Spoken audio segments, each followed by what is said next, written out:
Good morning students. उसी chapter को हम कंटिन्यू करते हैं एंड आज हमारा जो टॉपिक है that is mineral based industries.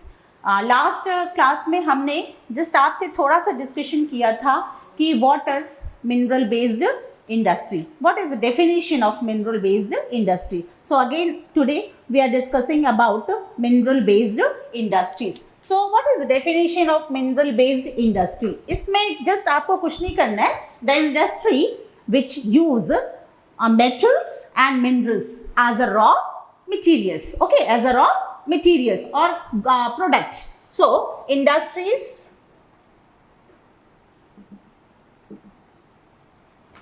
use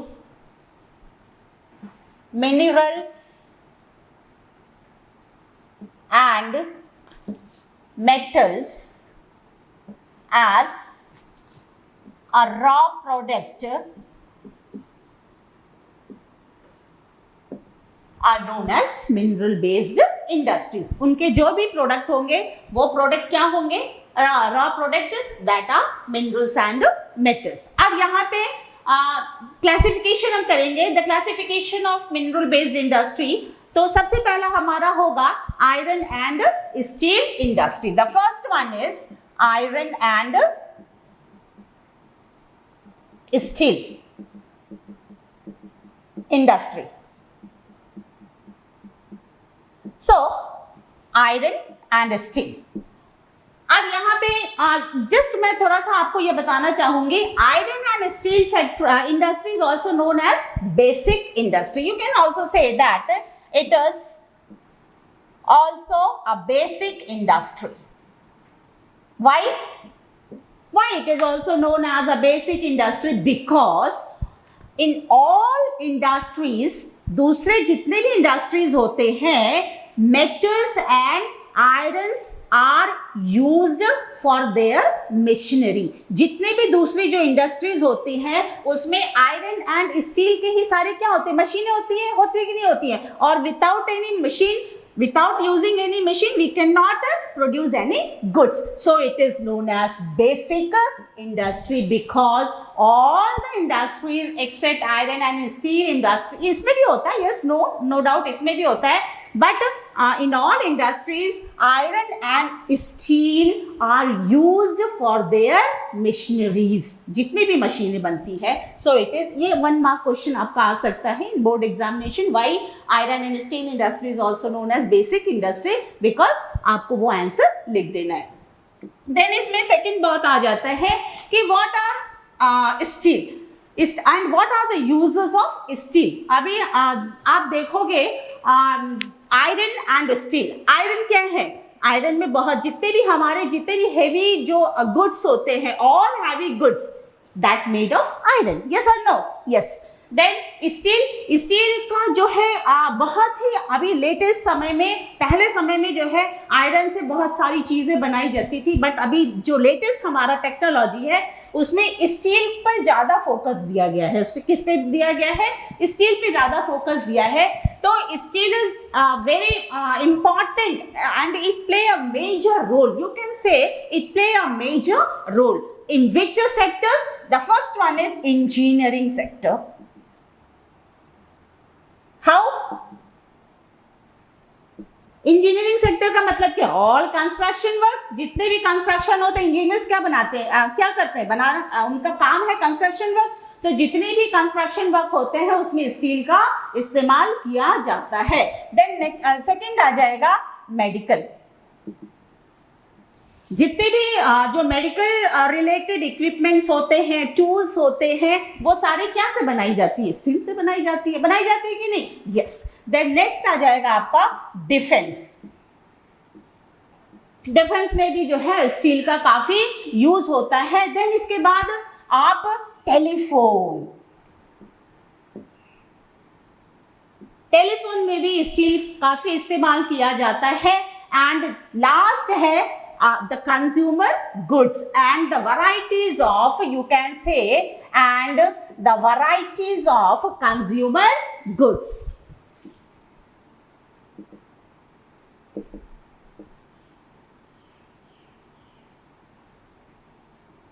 ठीक है?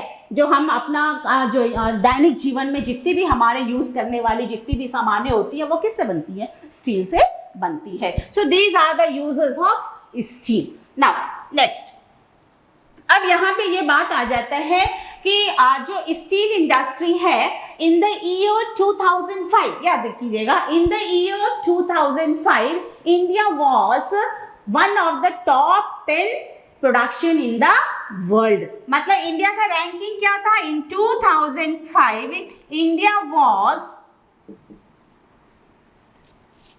Among top 10 countries, top 10 countries in the world.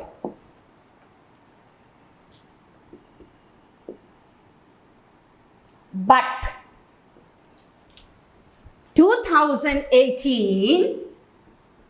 in 2018 India become the second largest producer of steel. Okay, so देखिए हमारा डेवलपमेंट कहां पहुंचा है? In 2005 we were in top 10 list, but in 2018 we are the second largest producer of steel. इसी में बेटा एक बहुत महत्वपूर्ण पॉइंट है, वो आप जरूर एग्जाम में लिखिएगा. We are the second largest producer of steel and iron. Yes, लेकिन though we are the second largest producer of steel and iron, but we are not able to perform our potential. The reason behind it, first one is, सबसे पहला हमारा होगा poor facilities of electricity. Electricity की poor facility है. Then second, poor infrastructure.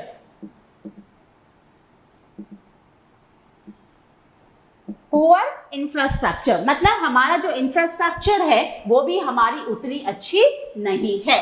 Then आपका आ जाएगा less, या यू कैन से लिमिटेड availability of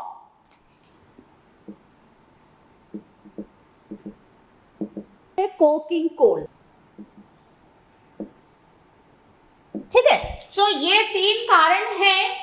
हमारे पास रिसोर्सेस बहुत ज्यादा है, बहुत ज्यादा रिसोर्सेस है, बट हम अपने पूरे रिसोर्सेस को जो है फुल फ्लेज यूज नहीं कर पा रहे, यूटिलाइज नहीं कर पा रहे. And the reasons are poor facilities of electricity, poor infrastructure, and the last one is limited availability of coking coal. अब यहाँ पर जो है दैट वेरी इंपॉर्टेंट, आप लोगों ने हावड़ा ब्रिज का नाम सुना होगा कि नहीं? That Howrah bridge is made of steel only. उसमें ना तो कोई नट है ना तो कोई बोल्ट है, all bridge it is made of only steel. So this is the use of steel. So here the topic iron and steel, हम मुझे लग रहा है आप लोगों को समझ में आ गया होगा बच्चों. Now come to the next topic, that is aluminium smelting. Now students, come to the next topic, that is aluminium smelting. यहाँ पे द वर्ड स्मेल्टिंग, हिंदी में यदि इसको कहेंगे, इसको हिंदी में लिखेंगे प्रगलन. तो यहाँ पे मैं इसको समझाती हूँ what is the meaning of smelting. Smelting का मतलब है the process of making alumina from its raw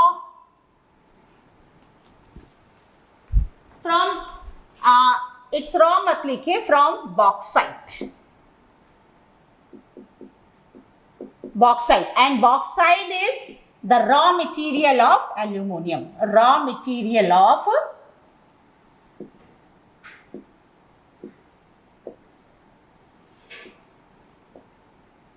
so यदि एग्जाम में आता है कि एल्यूमिनियम का रॉ मटेरियल क्या है, किससे एल्यूमिनियम बनाया जाता है, so bauxite is the raw material of aluminium. अब यहाँ पे एल्यूमिनियम का सभी लोग वाकिफ होंगे, सब लोग जानते भी होंगे व्हाट इज एल्यूमिनियम। हमारे घर में ही बहुत सारे यूटेंसिल्स एल्यूमिनियम के होते कि नहीं होते। सो एल्यूमिनियम की खासियत क्या है, व्हाट आर द एडवांटेजेस एंड उसका एक खूबी क्या है। The first one is it is a good conductor of heat. किसी भी हीट का ये गुड कंडक्टर है, बैड कंडक्टर नहीं है। And the second one is यदि इसमें किसी भी मेटल को मिलाया जाता है एल्यूमिनियम के साथ, इट बिकम स्ट्रॉन्ग, ये ठोस हो जाता है, ये क्या हो जाता है, स्ट्रॉन्ग हो जाता है। So the first point is good conductor of heat. होता है कि नहीं होता है। Then second, when any metal mixed with aluminium, it becomes hard और strong, you can say hard मतलब कड़ा हो जाता है, ठीक है, you can say hard और strong। then what are the uses of aluminium. यहाँ पे आ जाता है कि एल्यूमिनियम के क्या क्या यूज है। तो सबसे पहला एल्यूमिनियम का जो यूज होगा, that is very important use of aluminium, making of aircraft। जितनी भी आप प्लेन देख रहे हो, जो प्लेन का जो बॉडी होता है, that body is made of aluminium। क्यों, हल्का होता है। फ्लाइट जो हमारी एयरक्राफ्ट होती है वो ऊपर उड़ती है, और जितनी हल्की होगी उतना ज्यादा ये ऊंचाई पर जाएगी। So all the aircrafts are the body of aircrafts, not machineries, not machine, the body of all aircrafts are made of aluminium, so it's very important। So what are the uses of aluminium? That the first one is on making of aircraft, yes or no? Yes। then all utensils, घर में हमारे जितने maximum बर्तन रहते हैं वो क्या के बनते हैं, स्टील, इधर स्टील और aluminium. So utensils. Then next आपका क्या हो जाएगा, जितने भी वायर्स होते हैं, all wires of I think utensils, yes, okay. So all wires are made of aluminium. So ये है आपका यूज एल्यूमिनियम का। देन अब यहां पर आ जाएगा कौन कौन से स्टेट है एल्यूमिनियम प्रोड्यूसिंग स्टेट्स, कौन कौन से है। Total 8 plants, okay, there are total 8 plants of aluminium. 8 plant है, जिसमें से नंबर 1 आपका आ जाता है ओडिशा। ओडिशा में आ जाता है BALCO and NALCO, okay, BALCO and NALCO. Then second आपका आ जाता है Uttar Pradesh, UP, I am writing here in short, UP. Then next आपका आ जाता है छत्तीसगढ़। देन इसके बाद आपका आ जाएगा Tamil Nadu. Then fourth Kerala, fifth Kerala. Then आपका आ जाएगा महाराष्ट्र।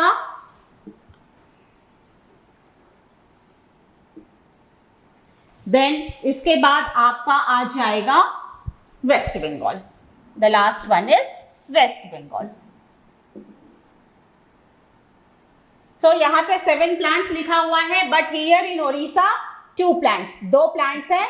सो there are total 8 plants for producing of aluminium in India. So now the third topic is your chemical industry. So यहाँ पे केमिकल इंडस्ट्री जो है that is in India it is very fast growing and diversifying. Diversifying मतलब बहुत तेजी से फैल रहा है, पॉपुलर बहुत ज्यादा हो रहा है और बहुत इसकी जो डिमांड है मार्केट में वो बहुत ज्यादा हो रही है and it contribute approx 3% of the GDP. तो केमिकल इंडस्ट्री हमारे जीडीपी को कितना कंट्रीब्यूट करता है? 3% ऑफ जीडीपी. ठीक है, gross domestic product 3% and it is most fast growing and diversifying industry. ये भी आप लोग लिखिएगा इसमें. देन थर्ड इसका आ जाता है बेटा, there are total 2 sectors in this chemical industry. And what are the 2 sectors? The first one is inorganic and the second one is organic. ये 2 sectors है chemical industries के. The first one is inorganic sector and the second one is organic sector. And what are the work of these 2 sectors? क्या क्या वो बनाते हैं? What are the production? उसमें कौन कौन से goods बनाए जाते हैं? तो यदि हम inorganic chemical industry की बात करूं तो inorganic chemical industries में it include sulfuric acid.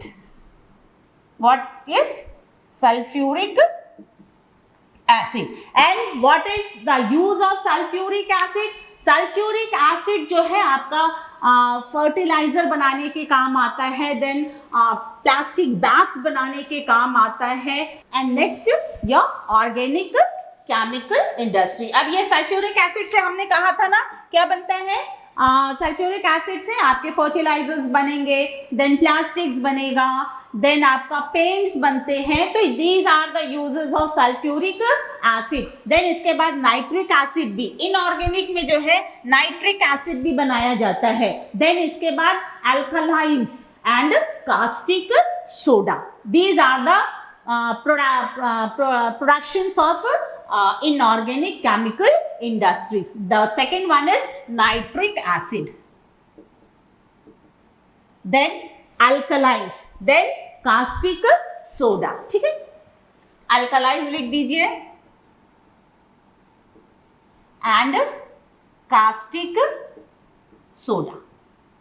ठीक है, कास्टिक सोडा से आप क्या सोप बनता है कि नहीं बनता है? देन डाई, यहाँ पे आपके अल्कलाइज जो है डाई मटेरियल, जो डाई के समान होते हैं, डाई प्रोडक्ट भी इन्हीं से बनाया जाता है. देन इसके बाद नेक्स्ट आपका आ जाएगा ऑर्गेनिक केमिकल इंडस्ट्रीज. तो इसका काम क्या है? Organic chemical industries include petrochemical इसमें होता है. मेन आप याद रखिएगा पेट्रोकेमिकल. It includes petrochemical. ठीक है, पेट्रोकेमिकल. तो यहां पे इसका काम क्या है? पेट्रोकेमिकल के थ्रू हम क्या बनाते हैं? The first one is synthetic fibre.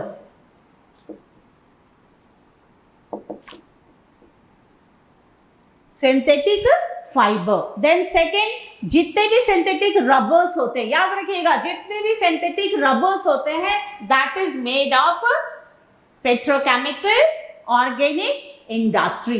And the third one is plastic, again plastic, then dyestuff and the main important is all maximum medicine, pharmaceutical. Maximum medicine जो है इसी में बनाया जाता है, इसी सेक्टर में बनाया जाता है. That is organic chemical industry. So medicine, ये आप जरूर याद रखिएगा, medicine. And medicine come under this sector, pharmaceuticals. Okay, so then dyestuff, yes और नो? Dyestuff. देन आपका आ जाएगा plastic. Okay, so these are the uses of organic chemistry. अब यहाँ पे सबसे इंपॉर्टेंट वाली चीज इसमें ये है, the chemical industry is its own largest consumer. मतलब जो केमिकल इंडस्ट्री है, ये जो सामान बनाती है, वो सामान का सबसे ज्यादा क्या है? कंज्यूमर भी यही है, उसको खपत भी यही इंडस्ट्री करती है. कैसे? हाउ, यदि सपोज एक इंडस्ट्री में H2SO4 बन रहा है, दूसरी कंपनी इंडस्ट्री में और कोई दूसरी एसिड बनेगी, तो थर्ड इंडस्ट्री क्या करेगी, इन दोनों एसिड को मिला के एक नई एसिड बना देगी। इसका मतलब केमिकल इंडस्ट्री जो है अपने ही प्रोडक्ट का सबसे बड़ा क्या है, कंज्यूमर है। It is the largest consumer of its own product, याद रखिएगा। So all it's about chemical industries. So ये आपका बच्चों हो गया 3 टॉपिक। एंड अभी लेटेस्ट आप लोगों को भी पता चला होगा कि बहुत सारे जो है करिकुलम चेंज हुए हैं, CBSE के थ्रू नोटिफिकेशन आया है। जो हमारा करिकुलम है that is revised curriculum they introduced. So today we will discuss about the revised curriculum of social studies of class 10th. So हम लोग शुरू करते हैं हिस्ट्री से। ओके, रिवाइज्ड करिकुलम यहाँ पे आप लिख दोगे। सबसे पहले आपको मैं यहाँ पे PPT दिखाया जाएगा जब भी क्लास होगा, और जब PPT दिखाई जाएगी तो चारों history, geography, then political science and economics, चारों का मैंने PPT बना रखा। यू प्लीज टेक फोटोशूट लेने के बाद आप उसको कॉपी में लिख लीजिएगा। Then the first we start with history. Earlier history में जो हम 4 लेसन पढ़ने होते थे, लेकिन in from this session 2020 and 21 आपको सिर्फ 2 लेसन पढ़ने होंगे, and both lesson are compulsory. The first one is the rise of nationalism in Europe, and the second one is nationalism in India, and both chapter is already being covered in this class. हमारे जो tally class है इसमें हमने दोनों chapter complete कर लिया है। सो अब यहाँ पे जो 2 चैप्टर है, nationalism in India and nationalism in Europe, both are mandatory, compulsory है, वो आएंगे। एंड जो बाकी जो 2 चैप्टर्स हैं बेटे, the making of a global world and the age of industrialisation, ये जो है दोनों आपके बोर्ड में नहीं आएंगे।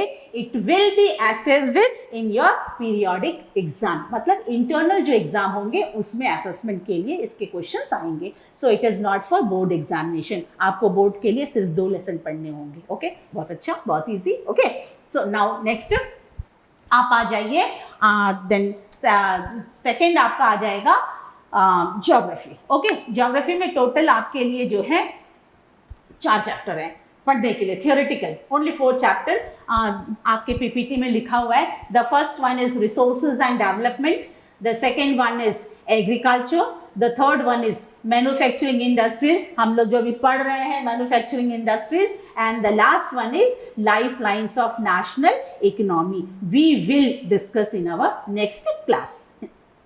तो ये चैप्टर हम लोग डिस्कस करेंगे, लेकिन इसमें बेटे 2 और दिया हुआ है, देखिए, water resources and minerals. Water resources का जो भी चैप्टर है वो आपका मैप बेस्ड होगा, उसमें से जो भी आपके डैम, वाटर रिसोर्सेज मतलब क्या, जितने भी डैम है वो डैम लोकेट करने आएंगे मैप बेस्ड, ठीक है, आप बोर्ड एग्जाम में आएंगे। एंड मिनरल्स का भी आपको लोकेशन बताना है, लोकेट करना है, जितने भी आपके क्या है energy resources area, regions of India, जितने भी एनर्जी रिसोर्सेज है वो आपके मैप बेस्ड क्वेश्चंस होंगे, इसमें आपका थियोरेटिकल क्वेश्चंस नहीं आएगा। सो टोटल आपके कितने हो गए, 4 हो गए, 4 आपके थियोरेटिकल हैं और 2 आपके मैप बेस्ड रिलेटेड हैं। So it's all for your geography. Now come to the political science.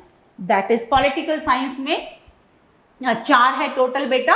The first one is power sharing, हम लोगों ने ऑलरेडी कंप्लीट कर लिया है। दूसरा है फेडरलिज्म, ये भी हम लोगों ने पढ़ लिया है। Third one is political parties and the last one is outcomes of democracy, ये 2 हम लोगों को पढ़ना है। सो टोटल आपके पॉलिटिकल साइंस में 4 ही लेसन है and it's very easy for you, बहुत इजी आपके लिए।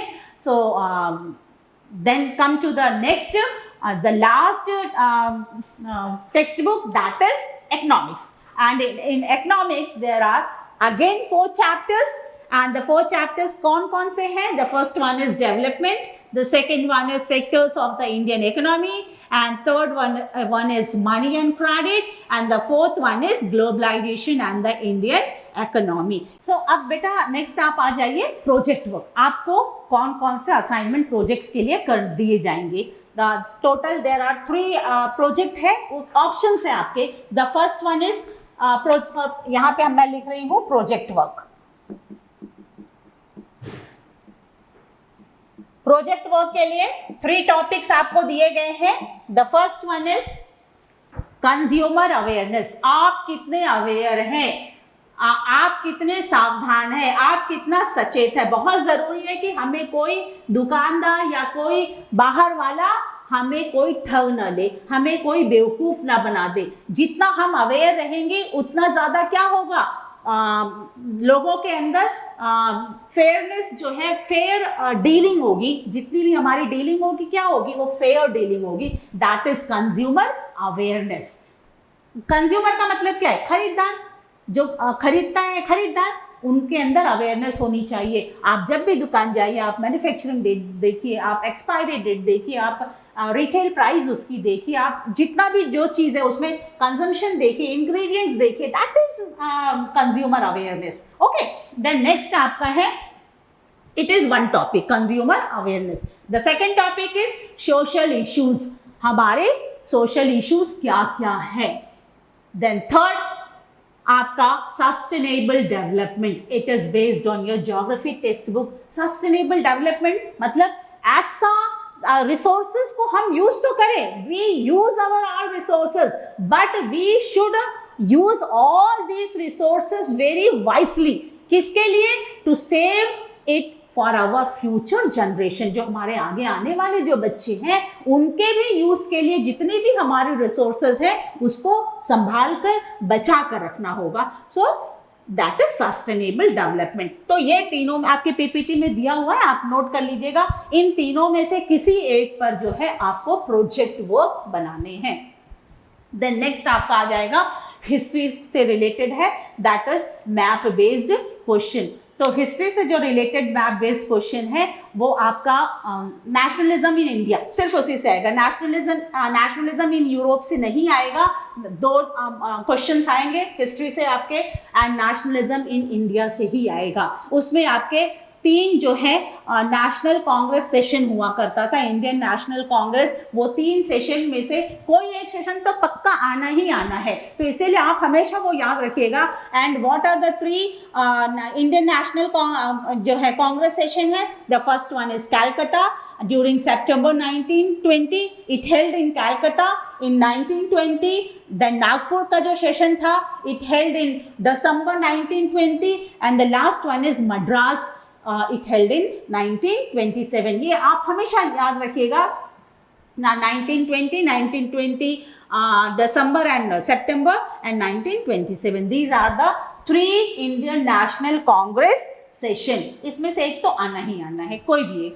Then next आपका मैप बेस्ड क्वेश्चन में है that is important centers of Indian national movement। आपको मैं जस्ट बता देती हूँ, Champaran in Bihar, Kheda in Gujarat, Ahmedabad in Gujarat, Amritsar in Punjab, Chauri Chaura in UP, and Dandi in Gujarat. हम जब क्लास में मिलेंगे तो हम लोग इसको प्रॉपरली लोकेट करेंगे with the help of outline of India map. India का जो मैप होगा उसकी मदद से हम लोग करेंगे। So these are your map based question. So geography के जो मैप बेस्ड क्वेश्चन है we will discuss it in next class. So आज के लिए बस इतना ही बच्चों, आज्ञा दीजिए। Thank you.